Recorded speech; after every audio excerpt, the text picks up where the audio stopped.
भी फीके हो गए। इतना फीका कर दिया विरोधियों ने, इतना फीका कर दिया विधर्मियों ने कि जब देखो जब त्योहार आता है और ये अपनी चाल चलना प्रारंभ कर देते हैं। मावा नकली है, दूध नकली है, मावा नकली है, दूध नकली है, और इनकी निगाह में वो चॉकलेट असली है। घर के पकवान नकली, घर का भोजन नकली, भारत की भूमि पर बनने वाला पकवान गुलाब जामुन, इमरती, भजिया, पकोड़ा, खोपरा पाक, अपने घर में बनने वाला गुजिया, पपड़िया, सब नकली है। बस बाजार जाओ, रक्षाबंधन का त्योहार है, एक टॉफी भाई बहन को, बहन भाई को दे दे, और इसको त्योहार कहते हो। त्योहार वो होता है जो घर की माँ घर में मिठाई बनाए और बच्चों को खिलाए, उसको त्योहार कहते हैं।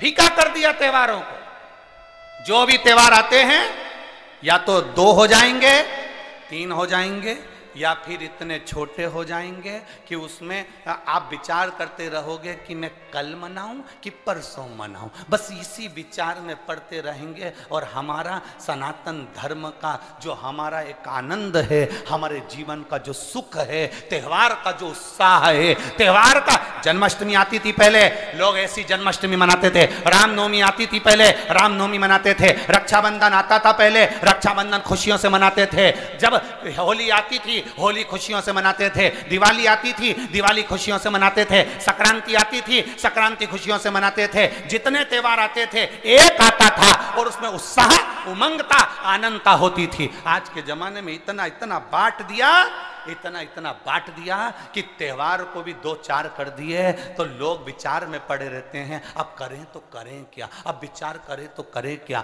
टॉफियों को इतना जरूरी बता दिया कि घर में मेरी माताओं के हाथ की बनी हुई गुलाब जामुन, खोपरा पाक, गुजिया और पपड़िया कोने में पड़ा रहता है, और वो टॉफी एक मूल हो जाती है, एक चॉकलेट मूल हो जाती है। और हम समझ नहीं पा रहे विधर्मियों को, हम सोच नहीं पा रहे कि हमारे सनातन धर्म पर कुठार प्रहार है ये,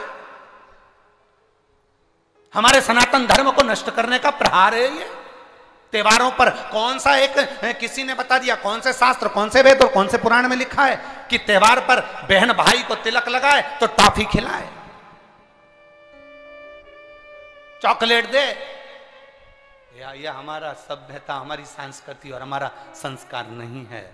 यहां तो यह नियम है, बहन भाई को जब राखी बांधे तो बांधने पर उसने अपनी माँ से जो मिठाई बनाई हो वो थाली में रखी हो और बहन भाई को और भाई बहन को खिलाए, तो माता पिता का आशीर्वाद उसके शरीर में पहुंच जाए, उसके जीवन में पहुंच जाए। हम किन ओर जा रहे हैं?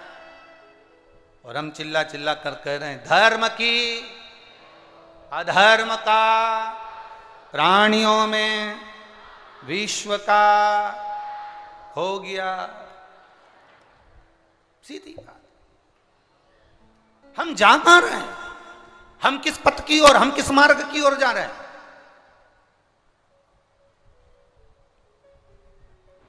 भ्रम में पड़ गया, विचारों में पड़ गया, हम भ्रमित हो रहे हैं, भ्रमित। एक ने कह दिया, सियोर वाला महाराज कहता है शंकर जी पे चढ़ा हुआ जल पीना चाहिए, सियोर वाले महाराज कहते हैं बेलपत्री चढ़ी हुई खाना चाहिए। फिर कहीं का आ गया जिसको सियोर वाले महाराज का विरोध करना था, उसने कह दिया ना जल पियो ना बेलपत्री खाओ, नहीं तो तुम्हारा जीवन ऐसा हो जाएगा। ये विरोध शास्त्र का नहीं है, ये सियोर वाले महाराज का है कि इन्होंने अगर बोला है तो उसका विरोध करना, इन्होंने बोला दुर्वा चढ़ाओ उसका विरोध करना, इन्होंने बोला चावल चढ़ाओ इसका विरोध करना। और दुनिया के लोग उनके झाले में पड़ जाते हैं। हमारा नियम निवेदन है, ना तुम सीहोर वालों की मानो ना तुम किसी की मानो। गीता प्रेस गोरखपुर की शिव पुराण बाजार से लेकर आओ, उसको दिल से धीरे धीरे पढ़ो, उसमें सब मिल जाएगा तुमको जो सीहोर वाला अपनी व्यासपीठ से बोलता है। स्कंद पुराण लाओ, नर्मदा पुराण लाओ, लिंग पुराण लाओ, देवी भागवत लाओ, ब्रह्म विवर्त पुराण लाओ, सारी पुराणों को घर में लाकर रखिए और एक एक पुराण का धीरे धीरे अध्ययन करो कि सियोर वाला महाराज कहीं अलग जगह से तो नहीं बाच रहा। एक एक पुराण का अध्ययन करो, केवल फेसबुक, यूट्यूब और मोबाइल पर ज्ञान नहीं मिलता कि आप थोड़ी देर खोल के बैठकर आपने ज्ञान ले लिया, ये तो हमने पढ़ा था शास्त्र में ऐसा। शास्त्र को पढ़िए, वेद को पढ़िए, अपने पुराणों को पढ़िए, उसका अध्ययन करिए कि बेलपत्री का चरित्र कहां वर्णन करा। एक बेलपत्र दान का जो वर्णन हमारे शास्त्रों में किया गया, एक वृक्ष लगाने का फल हमारे शास्त्रों में कहा गया, एक भूखे व्यक्ति को भोजन कराने का फल हमारे शास्त्रों में कहा गया, उसको पहचानिए।